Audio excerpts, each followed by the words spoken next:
और बोलता है वो आदमी कि हम नीतीश कुमार को जेल भेज देंगे। कोई माइका लाल नीतीश कुमार जी के ऊपर भ्रष्टाचार का आरोप लगा सकता है क्या? ये जो उंगली उठा रहा है ना लोग, उस उंगली उठाने वाला का उंगली काट लिया जाएगा। लगातार वो आदमी हमला बोलता है और आप कुछ कार्रवाई नहीं कर रहे हैं तो कहीं ना कहीं दाल में काला है। एक्शन होना चाहिए, उसको तुरंत पार्टी से निकालना चाहिए। आप सह दे रहे हैं ऐसे लोगों को बोलने के लिए। आप लोग आगे बोले, ऐसे उसका वजूद नहीं है टुन्ना पांडे का। बीजेपी के एमएलसी टुन्ना जी पांडे के बयान पर बवाल मचा हुआ है। बीजेपी के नेता सीधे तौर पर कुछ भी कहने से बच रहे हैं, लेकिन जेडीयू अपने तीर को निकाल करके निशाना साध रही है। ये जो बीजेपी के एमएलसी हैं लगातार बयान दे रही है, कोई पहला बयान नहीं है। उन्होंने तो अब यहाँ तक कह डाला कि नीतीश कुमार को जेल भिजवा देंगे। देखिए, एनडीए की सरकार है जिसके नेता नीतीश कुमार जी हैं और टुन्ना पांडे जी भारतीय जनता पार्टी से एमएलसी है। लगातार हमारे नेता के ऊपर हमला कर रहे हैं। जग जाहिर है कि इनका भाई आरजेडी से चुनाव लड़े थे, जीरादेही से, और सबको मालूम है कि पूरे विधानसभा चुनाव में ये आरजेडी को मदद किए हैं एनडीए के खिलाफ।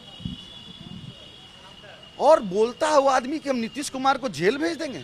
कोई माइका लाल नीतीश कुमार जी के ऊपर भ्रष्टाचार का आरोप लगा सकता है क्या?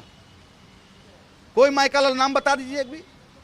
ये जो उंगली उठा रहा है ना लोग, उस उंगली उठाने वाला का उंगली काट लिया जाएगा। सर के ऊपर से पानी गुजर रहा है, हम लोग ईंट का जवाब पत्थर से देंगे। हम लोग को भी जुबान है।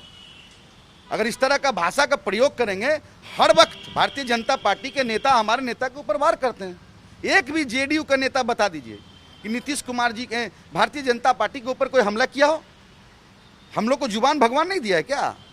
हम लोग बीच थोड़े हैं, हम लोग भी उसका करारा जवाब देंगे। पर सवाल उठता है कि क्या ऐसे नेताओं को बीजेपी के नेताओं का शह प्राप्त है? अगर उनको कार्रवाई नहीं होता, निश्चित तौर पर शह उनको दिया जा रहा है। लगातार वो आदमी हमला बोलता है और आप कुछ कार्रवाई नहीं कर रहे हैं तो कहीं ना कहीं दाल में काला है। आपको लग रहा है कि ये शह जो है बीजेपी के प्रदेश नेताओं का है या फिर केंद्र के नेताओं का? ये तो ये लोग बताएंगे, भारतीय जनता पार्टी के नेता बताएंगे कि बार बार हमला किया जाता है, उसको कुछ नहीं करता लोग।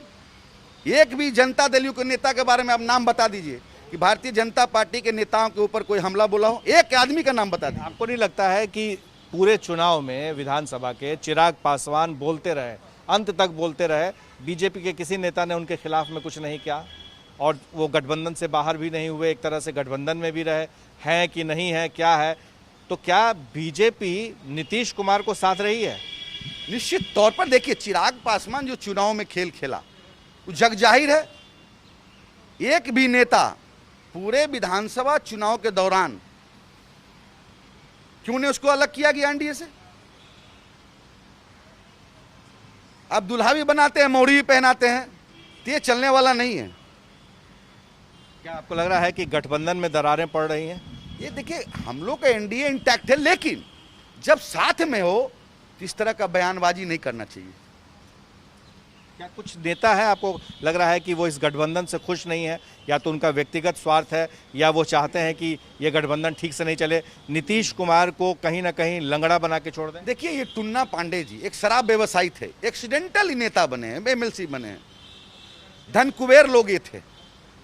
तो कुछ व्यक्तिगत जिसको कि फायदा नहीं हो रहा, इस तरह का बयान दे रहे हैं। ये बात जो है कि जेडीयू का दबाव पड़ रहा है, तब जाकर के ये बात सामने आ रही है कि उन अनुशासन समिति में उनको नोटिस भेजा। हालांकि टुन्ना पांडे कह रहे हैं कि उनको कोई अभी तक नोटिस नहीं मिला। जब टुन्ना पांडे जी को नोटिस भेजा गया, वही बोल रहे हैं हमको नोटिस नहीं, किसके बात को माने हम? चित भी मेरी, पट भी मेरी, ये नहीं चलेगा। इतना बड़ा बयान हो रहा है और नोटिस का ही खेल, नोटिस का खेल हो रहा है कि सीधे डायरेक्ट आपको लगता है एक्शन होना चाहिए? एक्शन होना चाहिए, उसको तुरंत पार्टी से निकालना चाहिए। आप सह दे रहे हैं ऐसे लोगों को बोलने के लिए। आप लोग आगे बोले, ऐसे उसका वजूद नहीं है टुन्ना पांडे का। शराब व्यवसायी था और वैसी में खुश रहता है आदमी। और ये जो एम्बुलेंस घोटाला है, इसमें क्या उनकी भूमिका? देखिएगा, आने दीजिए सामने, जांच होने दीजिए। मैं उस पर अभी कुछ बोलना नहीं चाहता हूं, लेकिन आने दीजिए जांच, पता चल जाएगा लोगों को। ये जो संजय जायसवाल ने भी एक सवाल किया था नाइट कर्फ्यू को लेकर के कि नाइट कर्फ्यू से क्या फ़ायदा होगा, समझ में नहीं आ रहा। उन्होंने फेसबुक पे पोस्ट डाला था। उपेंद्र कुशवाहा ने भी कुछ सवाल किए थे इस पर। तो आपको लग रहा है कि ये जो बयानबाजी है ये गठबंधन के लिए ठीक नहीं है? देखिए, सभी दल ने वीकेंड लॉकडाउन का बात किया था, लेकिन नीतीश कुमार जी दूरदर्शी है, उन्होंने पूरा तरह से लॉकडाउन किया बिहार में। कौन सा दल, जो गवर्नर के यहाँ बैठक चल रहा है, किस दल ने कहा था कि पूरा तरह से लॉकडाउन करो? एक दल का नाम बता दीजिए। नीतीश कुमार जी का जो इच्छा शक्ति था। नीतीश के फैसले पर क्यों सवाल उठ रहे हैं? अभी हाल ही में मंत्रियों को क्षेत्र में जाने से रोका गया, कहा गया कि नहीं भाई, मंत्री अपने प्रभारी जिला में नहीं जाएंगे, अपने इलाके में नहीं जाएंगे। तो केंद्रीय मंत्री आ गए, रविशंकर प्रसाद, रामकृपाल यादव, वो अपने इलाके में घूमने लगे बगैर पास के। तो आपको लग रहा है कि कहीं ना कहीं नीतीश कुमार को कमज़ोर किया जा रहा है? नीतीश कुमार जी कोई कमज़ोर नहीं कर सकता, अपने शर्तों पर वो आदमी राजनीति किया है। तो फिर उनके फैसले पर सवाल क्यों उठ रहे हैं? सवाल उन लोग से पूछिए ना। हमारा नेता जब घोषणा कर देते हैं तो उसको अमल करना चाहिए। आज नीतीश कुमार जी पूरे तरह से बिहार को लॉकडाउन किया, उसका रिजल्ट सामने है ना, उसका रिजल्ट तो सामने है। कोविड के कितना, आज देखिए कितना उसका दर नीचे चला गया। तो आपको लग रहा है कि गठबंधन की राजनीति में कहीं ना कहीं बीजेपी, क्योंकि उसके नंबर्स बहुत ज़्यादा हैं, इसलिए वो आप पर हावी हो रहे हैं कि आप तीसरे नंबर के पार्टी हैं फिर भी आपके सीएम हैं? देखिए, हम लोग के ऊपर कोई हावी नहीं हो सकता है। नीतीश कुमार जी अपने शर्तों पर राजनीति किए हैं और करेंगे, कोई उनको झुका नहीं सकता है। बहुत बहुत धन्यवाद। संजय सिंह जी मुख्य प्रवक्ता हैं, इन्होंने साफ कह दिया है कि किसी भी सूरत में नीतीश कुमार किसी के दबाव में नहीं आएंगे, और जहां तक टुन्ना सिंह पांडे की बात है, उनके खिलाफ में सीधी कार्रवाई होनी चाहिए, नोटिस देने से कोई फर्क नहीं पड़ता है। हमारे सहयोगी राजेश और विशाल के साथ प्रकाश कुमार, एबीपी न्यूज़, पटना।